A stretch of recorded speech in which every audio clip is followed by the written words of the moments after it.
Hello and welcome back to another episode of Kenan and Kel with Adam and Aaron. I'm Adam. And I'm Aaron. And we are having a blast in Season 2 of the 90s Nickelodeon sitcom Kenan and Kel with Episode 3 of Season 2, The Lottery. The lucky number this week, folks, is 64. Yes, it is. $64 million. That is what's at stake in this episode of Kenan and Kel. We talked a few times about the stakes of these Kenan and Kel episodes, you know, from very minuscule stakes to impacting, you know, international relations, to flying, to landing planes, risking people's lives at stake. But $64 million is no joke. You cannot joke about that amount of money. In today's numbers, you're talking about, it's like over $1 billion. Oh my God. Oh, really? No, I had an extra zero there. $106,000. Okay, no, that makes $106 million. Yeah. Okay. So that, wow. Yeah, absolutely insane amounts of money. Isn't it funny that 106 million and 1 billion like don't seem like that different? No, even though it's 10 times the difference. Yep. So before we start the episode, let's hear a little bit of your Dan Carlin intro. I took a probability course in college. All semester long, we determined the likelihood of unlikely events to occur, such as being dealt a straight flush in poker, or being born on the same day as somebody you work with, and it's not 1/365th, by the way, or the probability of guessing the perfect March Madness bracket, try 3.81 times 10 to the 18th to 1, or even the likelihood of winning the lottery given specific circumstances. Now, it's far more likely that you win the lottery than guess the perfect bracket, but almost too unlikely to ever happen to you. About 250 million to 1. As the age-old expression goes, it's more likely to be struck by lightning multiple times than win the lottery. But people still win the lottery all the time. I mean, not all the time, but given the amount of tickets purchased and the number of people playing each day, it still happens every few months. There's, of course, different lotteries with different odds and different circumstances, but the chance of winning it big attracts thousands of people to play all the time. And people win.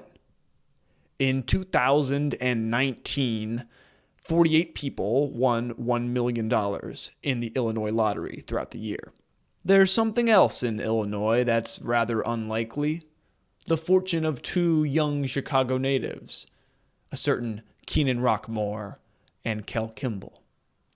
In an instant, these two ambitious youngsters have a bright future filled with hope and comfort and money and opportunity and joy. But in another instant, their hopes of claiming this prize, this grand prize, falls into the wrong, withered hands. Let's just say that Kenan and Kel might not be that lucky after all. Let's hop into the episode. I want to say that this episode starts off with like a blast of energy. I couldn't agree more. Maybe the best like opening like segment, just because like they're in their top peak form, Kenan and Kel here. Like the first frame is them like hammer timing onto the stage. Yeah, they were dancing like cowboys or hammer time, and it was they just jump on the stage. They're wearing their jeans, baggy jeans, and they're wearing like the same style of outfit, like a shirt with over a t-shirt, and it's just electric. You can feel the energy. Yeah, it's like you're there. They do a really good job of making you feel like you're there, cheering them on, happy to be there. And a critic might say that the intro segments get a little repetitive after enough time, because they always start with the same thing. They say each other's names. They kind of do a little skit to introduce the show. Then here it goes, in and out. But just the way that they call each other out in this one, even that is like different and kind of new. It starts with Kel doing like a dance number before saying Kenan, and then Kenan jokingly trying to recreate it. Yeah, it's really good back and forth early on, and it's just a lot of fun. That's what I got from this episode, especially the first half of it. It was just a lot of fun. It was just a fun episode to watch, and it had to be fun for the audience there. Oh yeah. So let's see. What prop does Kenan wheel out? Kenan wheels out like a miniature wheel of fortune. It's like a one of those spinny wheels, and it has 8 like I guess segments to it. Yeah, like cuts of it. Yeah, 8 cuts, and there's a Kenan and Kel logo in the middle with the Kenan and Kel font, and then there's a card in each of the slots, and it basically is describing like an episode of Kenan and Kel. Yeah, a premise. I feel like this prop has been stolen from something, because for some reason underneath all those card stickers, there's like a weird piece of like clip art. There's like a TV or like a kangaroo. Right. Yep. Like a scientist or a lobster is one. So feels like straight from some other Orlando show. Yep. Probably from all that at one point. As Kenan introduces, like, yeah, this is how we'll find out what we're doing for tonight's show. Kel says, "Can't we just show a rerun?"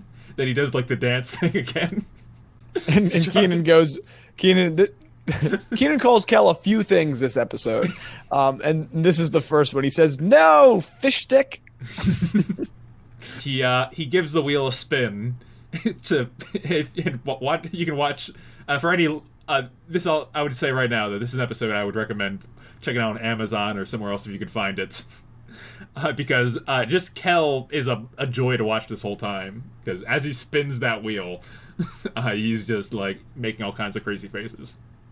What is the first premise that Kenan pulls from this wheel? Okay, Kel dresses up as a woman and gets a raccoon stuck in his pantyhose. Not a full episode, surely. Imagine 22 minutes of that. Kind of like this one wasn't a full episode, but we'll get there. Yeah. So that was like, all right. That's kind of funny. The next one, Kenan spins the wheel again, grabs another one. Mm-hmm. Kenan dips Kel in some hot melted butter. Then Kel jumps out of an airplane butt naked. Which is maybe like it would make you slide through the air faster. Yeah, just kidding. These are two separate things. They have nothing to do with each other. Nonsense. Third spin. This time Kel spins it. Kenan reads the card, but he doesn't tell Kel what the card's about. Presumably, it's the plot of this episode as he rushes off stage. Yeah, he seems really excited about it. Mm-hmm. He's giggling when he's reading it. Kel's like, "Why are you giggling? Stop giggling. Tell me what it is." Yeah. And it kind of just builds and builds and builds, and then Kenan basically just is like, "Follow me, cupcake." Yeah. And then runs off stage. Kel shouts some stuff like, it's like, "I'll get pantyhose. It's fine. You can butter me." So let's start off the show in Rigby's. Yeah, and as the curtain pulls back, the crowd erupts. Like you can actually hear it. It's louder than normal. They got them like really fired up with this intro. Yeah, they're excited for the show, and I think that as you said before, the first half delivers. I haven't written this many quotes down since like Most Sweater Blues.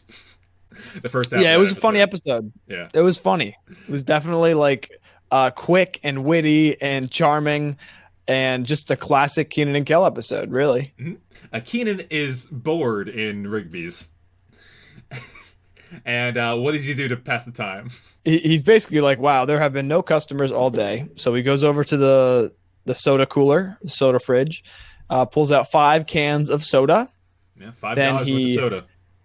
He stacks them up on the pastry display right next to the register. Yep. And then he walks around a couple displays that are in the center, and he grabs an apple from the fruit bin, the fruit box, or whatever they call that. Yeah. Fruit display. And then he's basically acting like he's about to throw a pitch. Yes, he winds up, lets it toss, just as Chris is coming in. And wouldn't you know, that apple lands directly in Chris's mouth. Yeah, this like hurt me. It's like watching. watching this unfold because Chris, it's so stuck in Chris's mouth, Yeah. like on his teeth apparently, that he can't even take it out. And the sound effect is like crazy. It's like a wham. Yeah. Also, what was the best case scenario here? Kenan hits the cans and then they just spray everywhere. He Just- wasn't very insightful on No. Kenan's part. I noticed this season especially. You see that Kenan's a really bad employee. Yep. He's bad in the day-to-day stuff, but he's got some big ideas, as Chris might say. Yes, Chris goes, "What's the big idea?" And Chris is kind of beginning to embody again this like whimsical, magical, like Chicago native who has this like interesting way of using words and ending words. And It should be pointed out that this episode was written purely by Dan Schneider. Last time that happened was the Christmas episode. oh, it is a very Dan Schneider episode. Yeah, you can tell how well he knows the characters, and he gets Chris. Dan Schneider plays the manager of Good Burger in the film, and he has a lot of Chris-isms and like Chris style lines.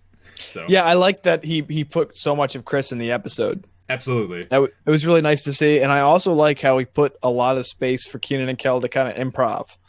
Yeah, Because I think this episode was like the most they've improved. I think so, and they're peak form. So every time when they do that, I caught them like cracking up in a couple scenes. Yeah, no, like that's what you want to see. You don't want to see them like acting very well. You know, I want the episode so funny that it pours over into the actors. Yeah, that's exactly right. Chris thinks that maybe we don't have customers because the door's been locked. Kenan says, "Oh, it's not locked." He goes over, proves it's not, and and he sees down the street Kel coming. On his rollerblades. Yes, and Chris kind of lines up the shot and stands in the center of the store, and says and starts shouting at Kel to not rollerblade in the store, and Kel does the exact same shot from last episode. The exact same shot. With the exact same dynamics of the fall. Like, Kel knocks into Chris. Chris falls, knocks over the display of paper towels. Yeah. And the still, audience erupts. Yeah, it's still the same, like, the brick, fake brick, stand that's on. And Chris even says the same thing afterwards. The same exact line. Oops, my patootie. Yeah. Oops, my patootie. And then he kind of shakes it off like, oh, this has happened before. It's not that big of a deal. Yeah. He counted 2 paper towels totally destroyed. And then he's quickly reminded that they haven't had hardly 3 customers all week. So he's again sad. He's getting bullied. He's sad. Yeah. He thinks that they might have to shut Rigby's down. To which Kel replies, "Oh, can I have all the orange soda?"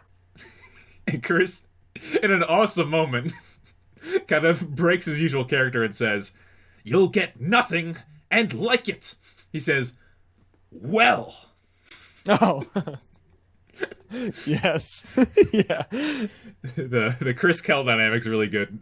They're back to being enemies again. Kenan has an idea of how to get more new customers. Yeah, Kenan basically explains to Chris that they need to sell lottery tickets because everybody loves the lottery. Yeah, and I think it makes perfect sense for the little corner store to sell that kind of stuff, right? Yeah, I mean, exactly. Like a gas station, Nowadays, the lottery tickets are sold by a giant machine robot thing. But yeah, I mean, back then you could just sell them wherever, as long as you had a license to sell them, I guess. And what's that price tag? What's the jackpot of the Illinois lottery? $64 million. Correct. The highest Illinois jackpot I found on record was like $33.7 million. So this is really going for it. Yeah, it's a fictional degree of if it was like 2 million, I think this whole episode would be the exact same. But I mean, 64 million is different than 33 million because there's professional sports athletes that are getting $33 million a year. Yeah. But there's nobody getting $64 million a year. Of course, yeah. So it's a butt ton of money. And I've heard about lottery winners and stuff like that. It's usually a bad story. I don't think there's ever been a good lottery winner. No. No. It's kind of, well, I mean, it literally is more money, more problems. Exactly. You know, you have to deal with everybody you've ever met coming out of the woodwork, trying to ask you of things, and then nothing you did mattered at all. Yeah. None of the work that you did is because you were just going to win this lottery anyways. So yeah, it's definitely a hard thing to deal with, but some people would rather have that problem than. Yeah, I guess so. It's a new problem for sure. Right. There's also, I believe, a large portion of it's taxed, like upwards of like 50% or something. Yeah, 60% of it's taxed or something. So it's it's a lot of people want money that you don't have. Yeah, exactly. So like out of 64, it might only be like 24 million, which is a tremendous amount of money, but it's not 64 million. Chris is against the selling lottery tickets. He thinks that all they need is a little old-fashioned salesmanship. And in walks a young boy with a nice blonde bowl cut. And Chris is like, I'll show you what I mean. He walks over and embodies like fully Willy Wonka. Yes. He is just like, oh, what would you like, little boy? Welcome to Rigby's. Yeah. And he's on like one knee. Like he's proposing to him. He's like presenting his arms just like showing, extending across. What would you like in all of this grandeur? And the boy says that he wants a root beer. Yep, 1 can of root beer. So Chris comes over and is like, I'll give you a whole case of root beer. That'll be $24.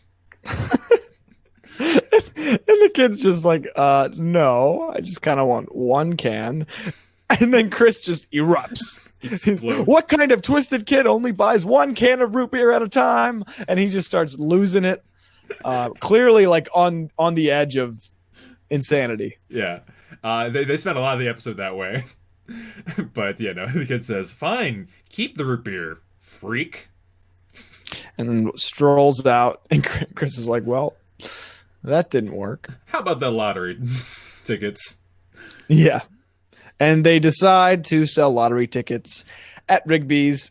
Cut to the next scene, and they're selling lottery tickets at Rigby's by the dozen. Yeah, by the fistful. It is a madhouse in there. How many people are in there, Adam? I counted maybe like about 8 or 9. Yep, that sounds about right. So that and it's 8 o'clock, so they're like closing up shop. So even though they demand tickets, they cannot get them. Did you see the exchange that happens with Kenan in this scene? I don't think I did. There's a guy in a black in like a brown jacket who's got his back to the camera, and he does something with Kenan where like Kenan's like giving a peace sign, like, no, we're done, we're sold. Then he's like offering $1 like to buy another ticket. Kenan takes the $1 and then gives him the peace sign again. Oh, no way. Yeah, so, and then he just takes the guy's $1. That's funny because Kenan knows that he wants to buy some lottery tickets too. So he's like, might as well just grab this extra $1. But before that, there's another figure that kind of wants to buy a lottery ticket. This is a figure that we've seen before. Several times. It is Miss Quagmire. Ethel Quagmire. I was about to say Edith or something like that. Ethel, my name is Ethel. Ethel. Okay, so she strolls into Rigby's after Chris closes the door, and she's like, I'm here to buy a lottery ticket. And Chris is like, they're closed. And she's not having it. Yeah, she grabs him by the collar and says, listen to me, weasel. I'm buying a lottery ticket. I'm buying one right now. Yeah, it's very intimidating. Kenan. Because that's what old ladies feel like when they talk to you. Yeah. But like she actually grabbed him. She's been very physical in past episodes. You recall when she like elbow jabbed Chris because she wasn't like taking out the peanuts. Well, this might be her most, well, it definitely is her most like, I have a theory. Prominent episode? Most prominent episode. I have a theory that I didn't even finish my thought. You said this episode was directed by Dan Schneider, right? Yes. So was the Christmas episode, right? Mm-hmm. Well, that was the last time we saw her. Oh.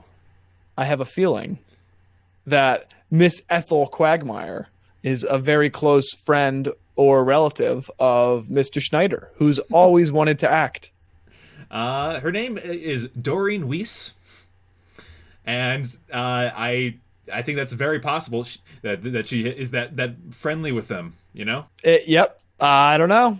Maybe maybe in the show she's Angus's mother. Not bad. Angus Quagmire is his real identity. Anyways, we'll leave the conspiracy theories aside, but that's just a thought that I had. Let's keep going. Yeah, so next episode is her last appearance in the main series. I think she also appears in the show in the movie that ends the series. Oh. So this is not the last we've seen of Quagmire. I'm gonna send Dan an email, ask him. Also, worth noting, Chris, before he tells her that she can't buy tickets, when he tells her she can't buy tickets, he says, "Hasta la see ya." Yes, that was of noting. I wrote it down. Yeah, that's come up before. Chris tells Kenan to sell her as many tickets as she wants. How many does she want? Well, she's feeling saucy today, so she wants 2. Yep. So he does. Kenan sells it to her, and I like Kel's relationship with Miss Quagmire. Yeah, because he's like, "Here you go, Quagmire." Yeah.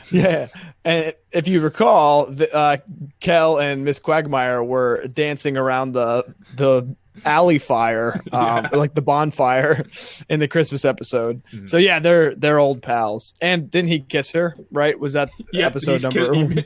They've been good pals since they made out with each other. Yes. Anyways, Kenan, she leaves. Chris locks the door. Kenan walks over with a wad of cash, and Chris responds, and the only way he knows how, he says, "Zowie." Yeah, they love that they've made all this money, and for just such a stupid reason. People buying lottery tickets. Who would waste their money on that? Are you going to buy some? I was thinking 20. I was thinking 30. So they really, really, really want to buy some lottery tickets. Yeah. They are not above it at all. Mm-hmm. Kel stops them and he's like, "Are you going to really waste your money this way?" Then they're like, "Yeah, 50. Yeah. So then they end up, buying about 50 lottery tickets or however many lottery tickets, which I don't know. Yeah, 50 each. I mean, today that would be a ridiculous amount of money. Mm-hmm. Back then it seemed like it wasn't worth that much. Yeah, I think they were selling for like $1 a piece. Something like that. Because as they're walking back, Kenan says to Cal, "Wait, you should buy a ticket too." Yes, he does. And so Cal's like, "No, I don't really want to." And Kenan kind of persuades him. He's like, "Come on, it'll be fun. Everybody's doing it." Which is, how every good decision's ever made. Your friend peer pressuring you. Yeah, but he does it reluctantly. Buys a single ticket. He's like, "Sure, why not?" Yeah. And Chris won't be able to make it home in time to see the lottery drawings, so Kenan invites him to his house. Yep. So they all rush out the door of Rigby's after closing, and are headed to the Rockmore residence to watch the drawing. Now, I'm curious about when this drawing is. Well, I guess it's at 8:30 because the store closed at 8. Yeah. I think it's at 8:30. That makes, or 8:25 or something like that. Right before the show, right before the hour ends. I recall our lottery being the Pennsylvania lottery being between Wheel of Fortune and Jeopardy. Maybe I think it was at the end of one of the Action Newses. Yeah, but it was in like the last minute of the hour. Around 7:30 and 8. They wanted people to turn it on and watch the news, and then see the rate. Yeah. I remember as a kid enjoying watching the lottery drawings, even though I was too young to have a ticket or anything. Yeah, and I mean, so this next scene is, they burst through the front door, and all the whole Rockmore family is sitting on the couch, and Kenan Kel and Chris soon join them, squishing Kyra. She says, "I can't breathe," and Kenan says, "Breathe later," which in the moment was very, very funny. But yeah, it's like there's this excitement. You can feel the energy. Oh yeah. Like, oh, I have one. I mean, it's like any raffle ticket if you're at an event or a charity something, and they're reading the ticket. It's like if you win, it's a great feeling, even if you only won like a basket. Yeah, and they of the 6 numbers, I think people on the couch matched like all 5 of them. Yeah, it's pretty weird. Yeah, it's almost like the winning lottery ticket is, somewhere in the kind of in their little neck of Chicago. Yeah, you're right. You're right. I feel like we should play some of this clip. Oh, absolutely. Of the number calls.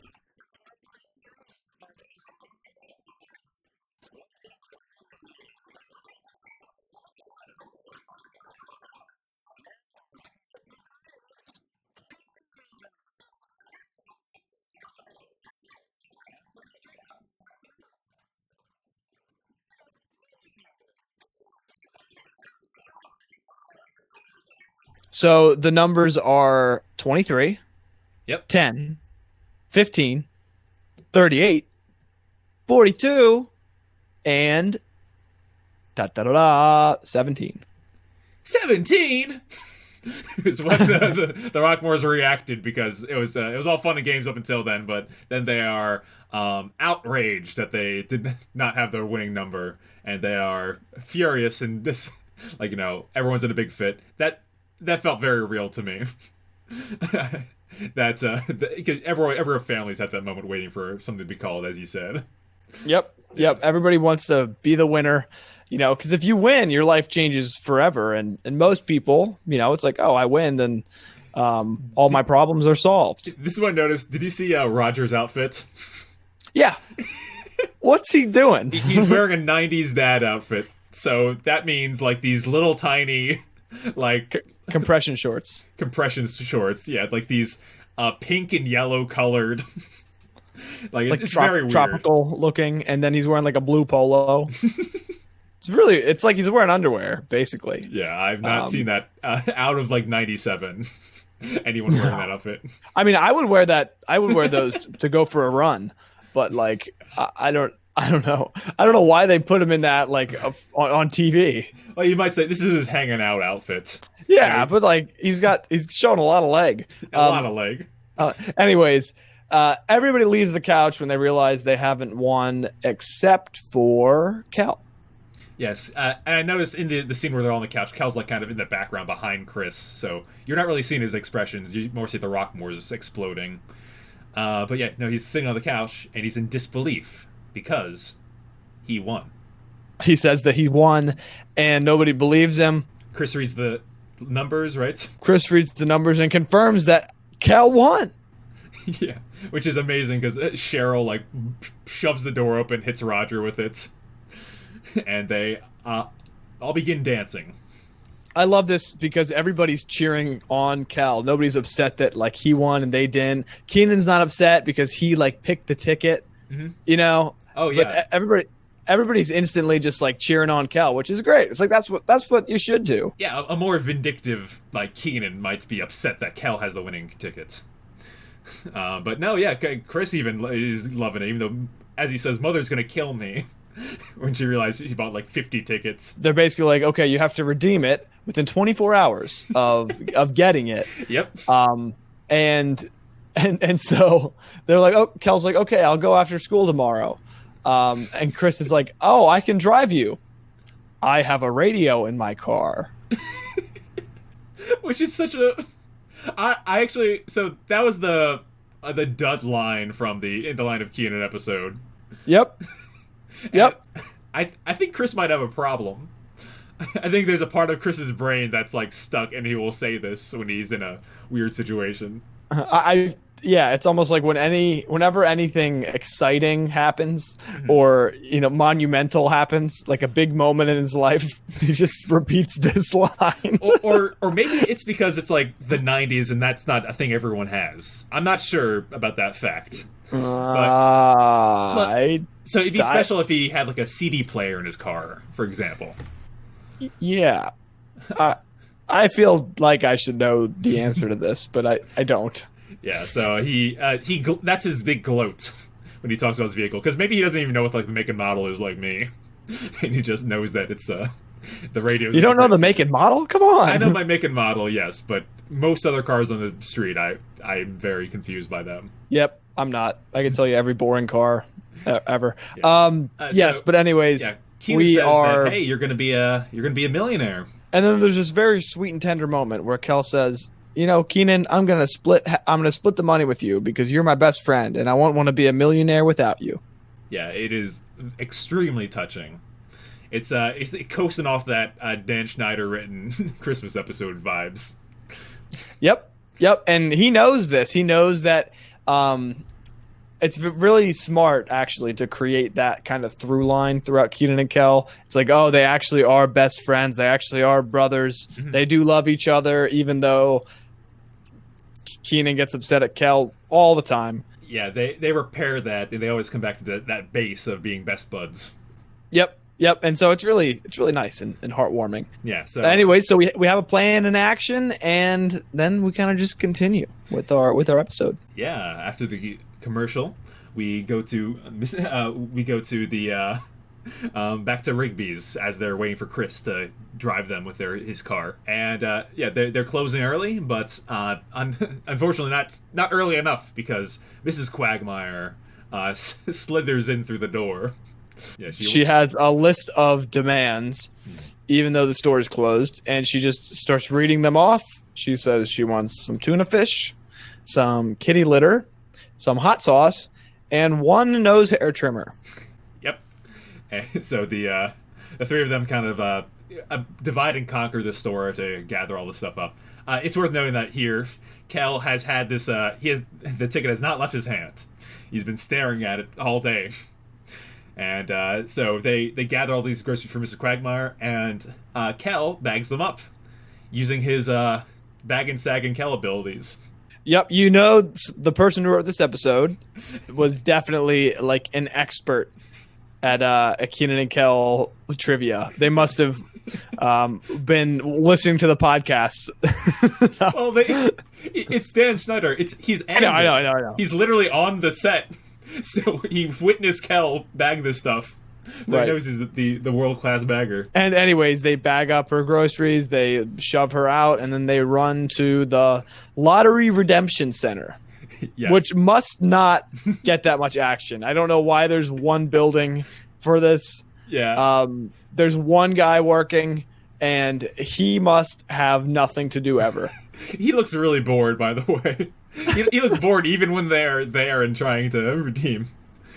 So I have to point out, I have to highlight the way Kenan, Kel, and Chris enter the scene. This might be one of the greatest scenes so far that we've seen. Yeah, it's amazing because they're clearly they've done a couple takes of this and they've been like joking with each other, and this is like the joke take that made the cut. Because as soon as it ends, like if you look at Kel, he's like cracking up. It's really funny. Yeah. How do you describe their stroll into? They are strutting to a rhythm of like funk, but funk, like everybody of all backgrounds and races loves funk. Because how could you not? And so Chris is like strolling in, like he's got like the outsider's look, kind of. He's like snapping his fingers, and Kenan and Kel are just kind of like all bubbly and almost like the what is it? Those inflatable things at the gas station. Yeah, the wacky flailing arm men. Yep. So they are just loose and they are just like grooving up to this redemption center. Yeah, it doesn't happen often, but the scene is that it also definitely feels like Chris is the white guy of the group. Yep.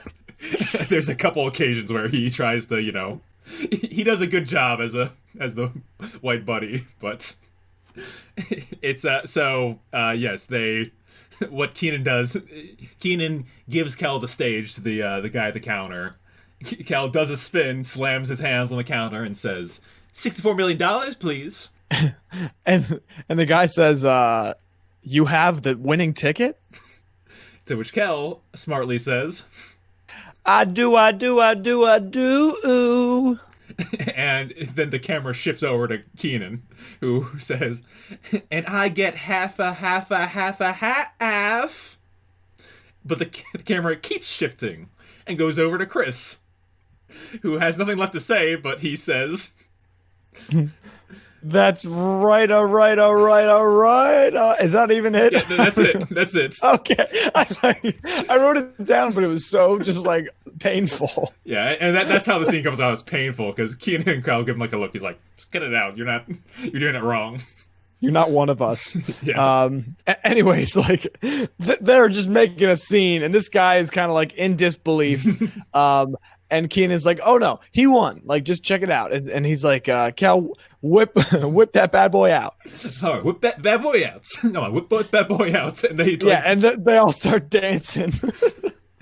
Kenan kind of steps into the foreground a little bit and keeps dancing apart from them. As amidst all this celebrating, Kel comes to a very terrible conclusion as he starts checking his pockets. You already know what it is. Kel does not have the ticket on him. But before we get into this, I just want to highlight how long each of these moments lasts. Like these dancing and like dancing in between and having a good time. It's a long scene. Yeah. So absolutely. Well, you should all find it somewhere and watch it. We had the commercial break, so like we're what, like 70% through the way through the episode. Like 65-70%. It's most of there, and we discovered the twist of the episode. Kel has won the $64 million lottery, but does not have the tickets to claim it.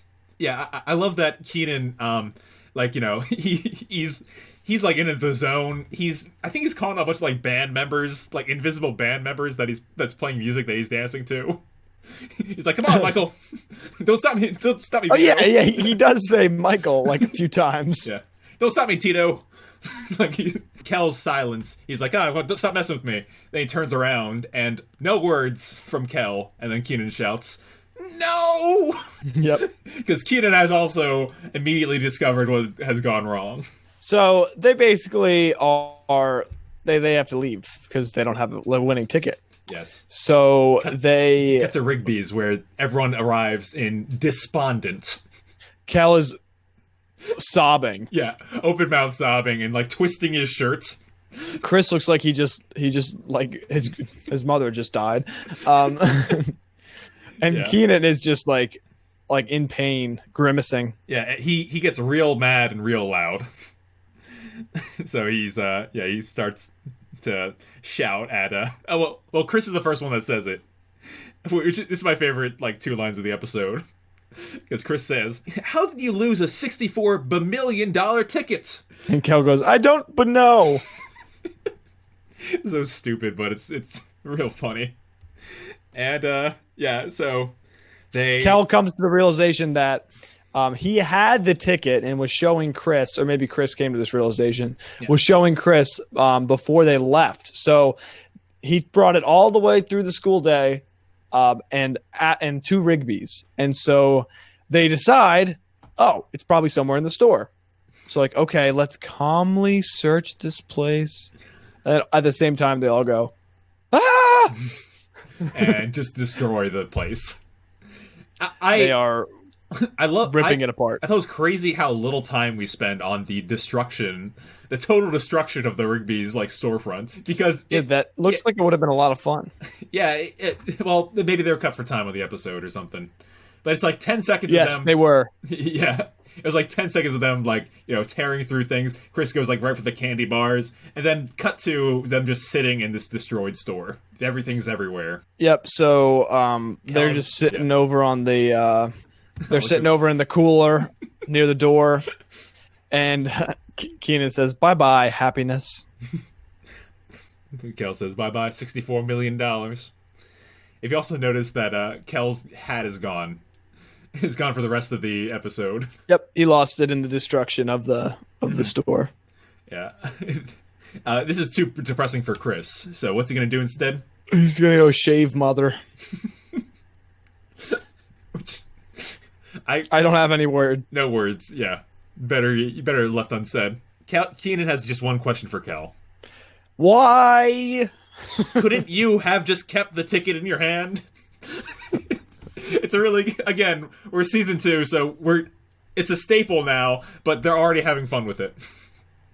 Yep. Yeah. So and Kel, this moment is great because Kel like is walking it through. He's like, I had it. Then we bagged Mrs. Quagmire's groceries, and then the two of them immediately in unison gasp Yep. and explode Yep. with newfound energy. So they're like, oh my gosh, that's what it has to be. So Kel runs over to the phone and it's going to call Mrs. Quagmire. Meanwhile, it's midnight and Yes. Kenan knocks the phone out of his hand and he's like, no, she can't know. Yeah, the way they bowl over each other getting to the phone is awesome. Yep. But yeah, Kenan very swiftly devises a plan, which is We're going to go there, get inside her house and look for the ticket. yep. Even though it's midnight, so they're right off to it. Might I just say, this is not actually a plan. You're correct. This is an idea, and that's where it ends. Well, it's awesome too because in the next scene it starts off with you're in a dark room and you hear a knocking sound, and Mrs. Quagmire in a pink like bathrobe shuffles over to the door and opens it up. There's Kenan and Kel, and they are, as she explains, it's midnight, and she's asking, "What are you doing here?" They have absolutely no plan whatsoever. She opens the door and they are just like, hi, Miss Quagmire. She's like, why are you here? And they just start stuttering and they don't know what to do. So Kenan walks off like out of the door frame. You hear a breaking noise, like a tree falling. And then he comes back with a mailbox. Yeah, he says to them, "We bought your mailbox." And she said, that's my mailbox. Yeah, it was out here. That's what it's supposed to be. Yeah. And so this is where the episode kind of lost me because I just didn't find it like reasonable for them to not have thought of something. Yeah. Like oh, when I was bagging your groceries, my watch fell off my wrist and it was really expensive. Or I don't know, like when I was bagging groceries, I left something I left $1 bill or a $20 bill. It fell out of my wrist. It was in my sleeve. Something. Yeah, just some very specific excuse is good. So the way I see it is that they right after school, Kenan and Kel were driven to the lottery place by Chris. So it's like 4:30 maybe when they get there. I don't know time or anything like that, but they get back to Rigby's at, I don't know, say 6. They spent like 6 hours destroying the store, looking over every inch of it. Yeah. I think they're delirious and tired, and they have no. They're just running on fumes. I understand that, but I just if it's so much is at stake. It's like come up with a little plan. And they have no brains left. No, nothing. Which is it's a bad combo for their plan, but a good combo for the audience. Yeah. So they basically they invite themselves into Mrs. Quagmire's house. No plan. What Kenan says exactly after she says, it's supposed to be outside. He says, "Oh, can we come to your house?" and like gives her a look, and she's like, "It's a little queer, but okay." Yeah, strange dialogue here, but so we basically walk in, and Kenan and Kel are like, Kenan's like, "Oh, can I get some hot cocoa?" Or just cocoa. I forgot what he says. And Kel asks for some orange soda. So she says, "Okay, I'll get the beverages." Yeah. So she goes into the other room, and Kenan and Kel immediately start like looking. Yeah, so they're looking for the ticket. Kenan looks on her little desk, and then he looks in a fake plant. Like, I don't know. Yeah, Kenan has no brains left tonight, because not only does he look in the fake plant. So I'm reading this as Kenan got the instructions to look everywhere, and those are like the funniest places they came up with. Like in a plant, because in the next moment he's like flipping through books, looking for the ticket in like books. Meanwhile, the 2 grocery bags that Kel bagged are on the counter, like in sight. Yeah. In frame. In frame. So, but they are looking in books. what Kel does is he points out a picture of Miss Quagmire when she was a little old thing. Kenan says, "Oh, Kel, put that down." So he proceeds to. This is an insane series of events. I have to point out, so Kel puts down the picture frame. He puts it directly into the fish tank, and then he has like a full body reaction to that. Like he whips around and goes, "Huh?" at the fish tank with the frame in it. Yep. He reaches his one arm in to try and get the frame out, but he's not looking where he's reaching, so he's just like blindly looking in. Oh my! It's just painful. It's painful, everybody. It's painful. It's a very painful sequence. Quagmire comes out with the beverages, and yeah, again, Kel, his arm's in here. He doesn't use this arm. He goes, "Oh, thank you," and pulls his arm out of the tank with a fish in it in his hand. He caught a fish while he was trying to catch the picture frame that wasn't moving. He caught a small fish that was moving. Yeah, his what's that thing? That disbelief. Yep. Suspension of disbelief. It's a little.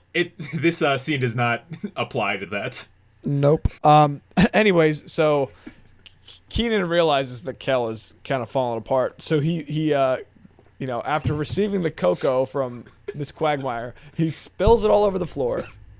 Yeah, he immediately jettisons the whole cup, and then he turns to Miss Quagmire and says, "Oh no, my cocoa! I spilled my cocoa!" Like, I love the way he delivers that line. Yep.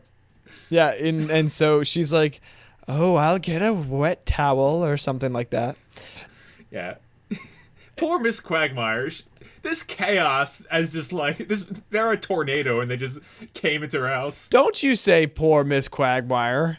Don't you say poor Miss Quagmire. That is a poor choice of words. Yeah. So they continue to look for it. And of course they walk over to this. Kel walks over to this moose that's on the wall. An enormous moose head. Yeah, moose head. And he's like touching it. He's like, "Oh, it's kind of heavy." Kenan points out the bags, right? So this is the scene? Yeah, I think so. Yeah, he's like, "Look, there's the bags. Those are Rigby's brown paper bags." Yeah. And he's like, "This is it. They're in here." And he literally opens up and gives it 2 quick looks. But Kel has gotten into more mischief that requires Kenan's immediate attention. Right. So that's when Kel starts looking at the moose on the wall, and then he's like touching it, and then it falls.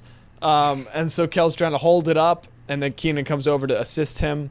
And then the moose head falls on Kenan's head. Yeah, the mechanics for this to happen are insane.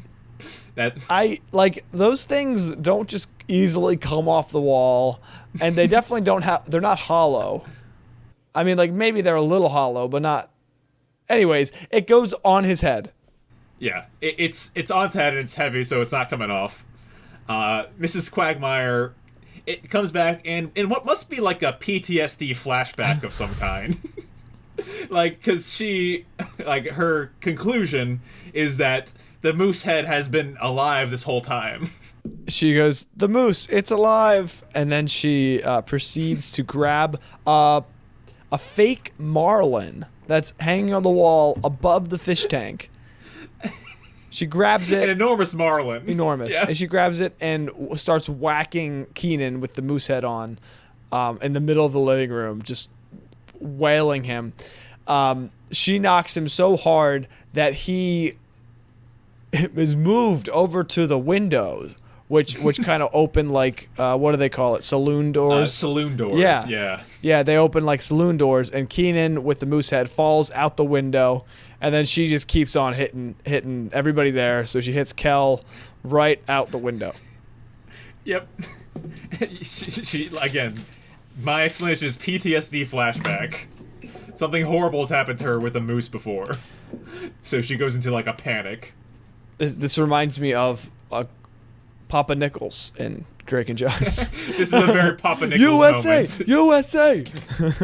Yeah. It's got Dan Schneider's stamp on it. Yeah. So, yeah. Again, in another weird Dan Schneider staple, Kenan and Kel are, like, sharing a 2-liter of orange soda, and Kenan's having some. Yep. Yep. So they're just kind of back in the Rockmore kitchen, just reminiscing in disbelief, whatever. It's the next day, and they're just kind of like still stressed out about it. Mm-hmm. They start laughing about it. Kel tries laughing about it, and then that laughing turns to tears. Yeah, but before that, like, Kel tries to make a good point. He's like, hey, it's kind of funny. Like, I had a winning lottery ticket. And they just lost the ticket. He's like making a joke out of it.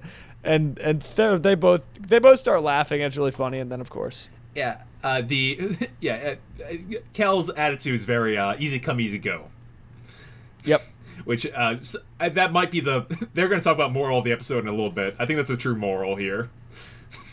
Easy come, easy go. But yeah, to pour salt on the wounds, Kyra comes in from the other room, which is, and lets them know that, hey, you gotta see what's on TV. So they walk over, and they see the guy who was introducing the lottery, and Mrs. Quagmire. Yes, Oh, you're right. He has a name. He does. Brock Richards. Brock Richards is interviewing Mrs. Quagmire, who had just won the $64 million ticket. And he's like, where do you buy it? You bought this at the grocery store? She goes, no, I found it. He goes like, oh, okay, whatever. And then... There you go. Your giant check for $64 million. Exactly. And Kenan Kel shout, no! And that is where we end the episode. We go to the outro. Yeah, outro's pretty good, I thought. Yep. So they talk about, like, at least we learned something, is what Kenan says, and Kel has a very long soliloquy here. Yep, Kel's wearing his blue camo jacket, and he steps to center stage, and he says, yeah, we found out that some things are more important than money. And the music starts playing. Health, friendship, education. What else is it? It's we shouldn't put all our hopes and dreams in one lottery tickets. Yeah, life is too short and too precious to take for granted. Then Kenan kind of cuts the music. He's like, no, that's not the lesson at all. He calls him Cookie Dough. That's not the lesson, Cookie Dough. There's one other really good Kel nickname. When they're racing for the phone, Kenan says, no, juicy fruit. Like, so the nicknames are on point this season. Yeah, I don't think the nicknames mean anything anymore. No. No, they're just meaningless. But they're funny because he says that after Kenan says that's not it, Kel goes, it's, and he like snorts, not. Kenan like mocks that. He's like, yeah, it's not. Kenan says the moral is whenever something's important, you're gonna ruin it. Yep, and it's kind of like, oh, but we know they love each other from this episode, so it's okay. But Kenan has a new plan that he knows that Kel won't ruin. He tells Kel to get some swimming trunks. Is that right? Yep. And ketchup. No. Swim trunks and catsup. Oh. To which Kel describes, he's like, yeah, catsup. And Kenan's like, yeah, it's the generic form of the other stuff. I missed that. Yeah, that's a brand joke. I thought he said ketchup. Nope, catsup. Okay, and meet me at the zoo. Come on, potty pants. Potty pants or party pants? Potty pants. Oh. Is what? Oh, God. A lot of nicknames. 5 nicknames this episode. Wow. And Kel goes, why the zoo? And he says, I'm not an animal, I'm a TV star. And then he starts making these weird, like, animal, like, gestures. Yeah. He's doing something. I'm not an animal is a quote from, like, Elephant Man. It's, like, this old... That's the ending. But there's one other moment that I wanted to highlight where they are, like, cracking up laughing. And that's at the end of the rushing to Mrs. Quagmire from the phone, because Kenan, like, shoves Kel into the door. Oh, yeah. Oh, that's right. Yeah. Just go in the door, and, like, as he turns to leave and turn on the light, you see that Kenan's just, like, he's, like, busting up laughing. Yep. Because it definitely wasn't meant to happen, but they just kind of kept going with it. No. Yeah, so I felt a lot about this episode, and it was that's the show. That's the episode. Whose fault do you think this episode was? Keenan's or Kel's? It's Kel's fault. It's 100% Kel's fault. Kel lost the ticket. That is his one job. Yeah, and Kenan encouraged him to buy the ticket. He wouldn't have otherwise. Yep. So I think Keenan's had a lack of fault on this one. But yeah, that's Ooh, does it count that Kenan enabled Kel's fault? no, No, because Kel. we're not playing 4D chess. Yeah, the bigger fault is that Kel had the ticket and he lost it. Right. Who cares if Kenan could get it back? Seems Kel's like you've lost thought it. about this. Yeah, I'm used over this one. I have a feeling this might be the paradigm shift. That from here we're gonna get a lot more like Kel faults than Kenan's. Yep. We'll see. We'll see. Kenan had a big Y. Chris shaved his mother. And they went through a few groceries like an apple and such. But that's no major trivia picked up. Except Mrs. Quagmire won $64 million. Yep. Unfortunately, her character has become rather undesirable in my opinion. Yeah, it's like she won, and she won in exchange for Kenan and Kel destroying her house. Because when the Moosehead's on Kenan, he goes to town. He's shaking a shelf, even though there's no reason for him to do that. He's just kind of epileptic almost. Just going insane, and that's the prize not justified the damage done. I thought. Because she's always beating up Chris, and this whole episode she was just on his bad side. Yeah, she's very mean old lady this episode. I think Dan Schneider did this on purpose. It's you got this old lady who looks innocent, and then she ends up being rather aggressive. Yeah, I would definitely. If I was going over Dan Schneider's full TVography, you can see a decline in kind of morals of it. Kenan Kel, for the most part, is very genuine, but then there's some moments like this with Miss Quagmire. But there's Drake and Josh get a little more mean-spirited in some episodes, and iCarly is really mean-spirited. Oh yeah, yeah. Every adult on that show is an absolute evil person. That's true. But okay, let's get to our ratings. This episode is ranked has a 7.5 on IMDb. It's ranked 31, which is right at the border. That's right halfway in the middle of the ratings. 31 out of 63. So out of what are your final thoughts? And out of 10 bottles of orange soda, how many would you give the show? Final thoughts were this was a very fun episode, a lot of good moments, but the storyline was an idea. It wasn't a story. It didn't follow through. It didn't finish. It didn't finish the job. The execution in the second half, definitely the last third of the episode, just wasn't really there for me. It was kind of funny, but it wasn't I don't know. I like it when it all comes together well. And so but it was still watchable and it was still fun. So I'm gonna give it a 7. I want to really quick point out some of so in that final act, as I said before, Kel has grabbed a fish. With that fish, Kenan tells him to get rid of it, and instead of putting it back in the tank, he puts it in his pants. Oh, we forgot this. There were so many little things like this episode that were just so. Yeah, he puts it in his pants. He's dancing like crazy, which Miss Quagmire thinks is queer as well.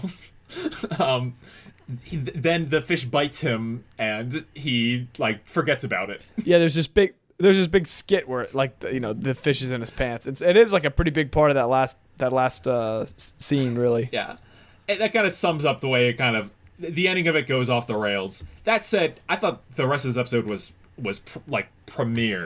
prime, was awesome, and there's that kind of crazy last part. It's a little too crazy, and I think there's one other hole in logic that I want to point out.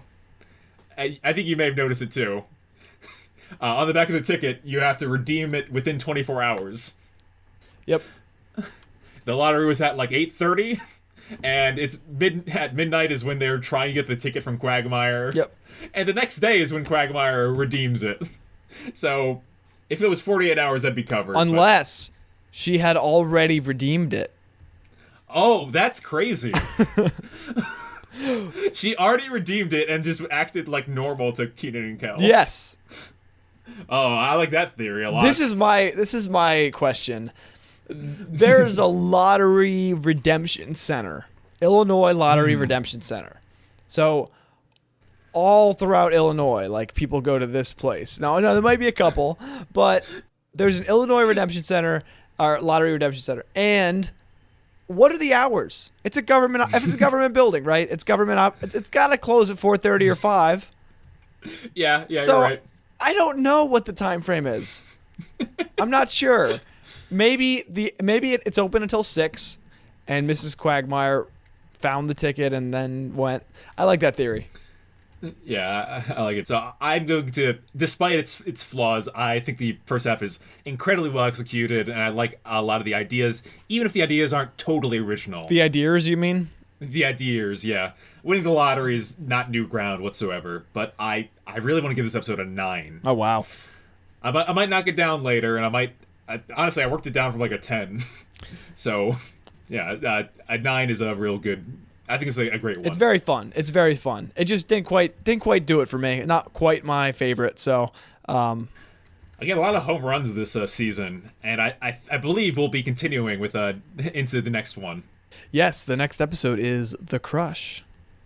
No, it's not. Sorry. Oh, yes, the next episode is. The next episode is a kind of crush.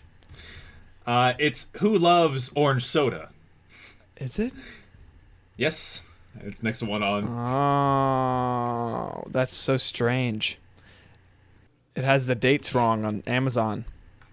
Really? October 4th is when this next one airs. Yeah, but then there's a September 27th. There is a September. You're right. The Crush does air next. Oh! However, it's not in the production order. Oh. Tune in next time for Who Loves Orange Soda, an episode where we truly find out who loves orange soda. I can't wait. Adam, thanks. It's been fun. I just want to congratulate you and congratulate us because we reached a milestone. 500 listens. 500 listens. Thank you, all you fans out there, for listening to the show. I would especially like to thank one particular town. It's Danville, Virginia, right? Yes, Danville, Virginia accounts for. I texted you earlier this week. I was like looking at the statistics on Anchor. It's like a fifth of that amount. About 100 listens. So whoever you are in Danville, Virginia, who loves Kenan and Kel and probably orange soda, thank you for being here. Thank you for listening. Keep telling your friends, and send us an email if you want. We'd love to hear from you. I want our entire listener base to be based in Danville, Virginia. Please. Like, that would be amazing. It'd be wonderful. Unless that's some like CIA operative and we've just outed them. There's a lot of... Yeah, someone's going to reverse engineer the location and figure out, it's like, that's where our signals are coming from there. All right, it's a good time to go. So, all right, yeah. Bye, everyone. Oh, here it goes. Thank you so much for listening to another episode of Kenan and Kel with Adam and Aaron. If you want to stay in touch, send us an email at KenanKelPodcast@gmail.com, or you can send us a voice message at anchor.fm/KenanKelPodcast. Our social media accounts are all at Kenan Kel Podcast. That's Twitter, Instagram, and TikTok. Thanks, everybody.